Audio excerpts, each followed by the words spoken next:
سلامونه نیکې هیلې په دې هیله چې ټول روغ او جوړ اوسئ. د نارینه‌و زر انزالېدل یا تشېدل د اکثرو خلکو یو پټ غم او خپل ځان سره په جنګ دی. د مطلب شروع کېدو څخه مخکې زموږ د یوټیوب چینل پښتو ټاپ ټي وي در سره سبسکرایب ورسره خوا کې د ګونګړي نشان ووهئ. زما په مراجعینو کې ډېر کم شمېر نارینه‌و دا ویلی شي چې زر نه انزالېږي او زما په خیال چې د دې مورد د ډېرو کورنۍ او جنسي ستونزو لامل ګرځېدلی او په یو پټ جنګ بدل شوی او له ګډو جوړو ورځو تر بلې قرباني اخلي. د ځینو څېړنو له مخې په هرو 5 نارینه‌و کې 4 نارینه په دې ګډوډۍ اخته دي. دا ستونزه له 25 کلنو پیل بیا تر 15 کلنو نرانو کې ډېر لیدل کېږي. له همدې امله په لسګونو کمپنۍ سپری او درمل جوړ کړي او خپل بازار یې په خلکو ګرم ساتلی چې نه یوازې ګټه نه کوي بلکې زیانونه یې هم لري او ډېر نارینه یې ناامیده کړي.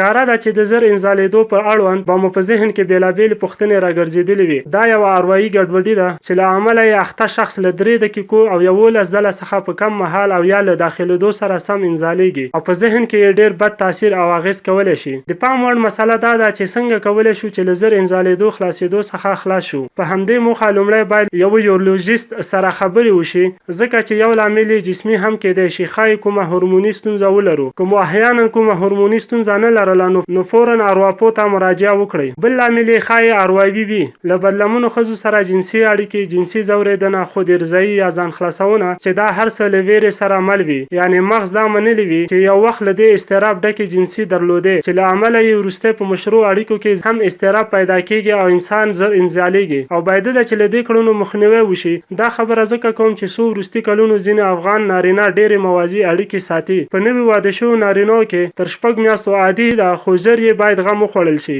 په نورمال ډول نارینه له 5 څخه تر 10 دقیقو پورې د انزال وخت نیسي یا خلاصېدی شي. میرمن په نورمال ډول له 20 دقیقو څخه تر 150 دقیقو وخت اړیکې ته اړتیا لري تر څو ارضا شي. په دې مرحله کې د میرمنو د انزال په خاطر لمس، مینه‌ناکې لوبې او ښکلول ډېره مرسته کولی شي. بله مسله د نرانو د جنسي اړخ دی.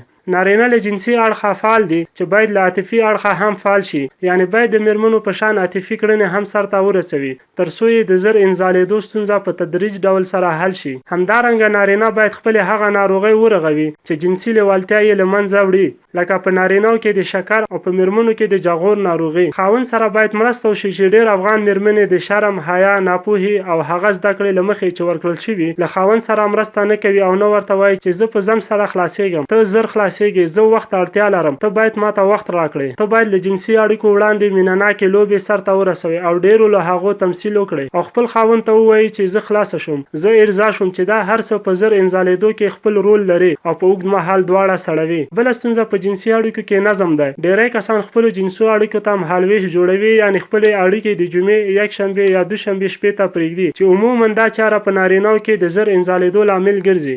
جنسي اړیکه یوه خودجوشه کړنه ده چې باید هماغه د تحریک او غوښتنې وخت یې په نظر کې ونه نیول شي او مهالویش یا جنتري ورته جوړه نه شي. په رڼا کې جنسي اړیکې هم زر انزالېدل رامنځته کوي. یعنې د ورځې یا د شپې له لوري د ګروپ رڼا ته چې کله جنسي اړیکې سرته رسېږي خاوند د میرمنې بدن ګوري او په دې سره ډېر تحریک او زر انزالېږي او دا چاره د دې د ستونزې تر حله وځنډول شي. ژوره ساه یعنې په ګېډه او جنسي آله فشار راوړل، په دمه دمه داخلول، خپل جنسي فکر بل لوري ته کول هم د دې د ستونزې په درملنه کې مرسته کوي. هغه پوزیشن چې تاسو زر انزالوي په هغه پوزیشن یا حالت اړیکه ونیسئ. برسېره په دې هغه پوزیشن وکاروئ چې په هغه کې زر انزال نشئ او په بدلولو را بدلولو همداسې مخته ولاړ شئ. د ډبلو او وخت ډېرونکو کانډومونو څخه ګټه واخلئ. ان که کانډومونه سر په سر هم وکارول شي مرسته کوونکي تمامېږي او دا یوه روسي درملنه ده چې بریالۍ واقع شوې ده. که هڅه وشي چې په خونه، دروازه، کړکۍ او په امن ځای کې جنسي اړیکې ونیول شي هم زر انزال ستونزه حل کېدی شي. وروستی مورد چې غواړم یادونه ورته وکړم هغه په یخو اوبو د جنسي آلې لمدول او د خپلې جنسي آلې لمس کول دي چې له امله یې د جنسي تحریک کچه راښکته کېږي او زر انزالېدل له منځه ځي.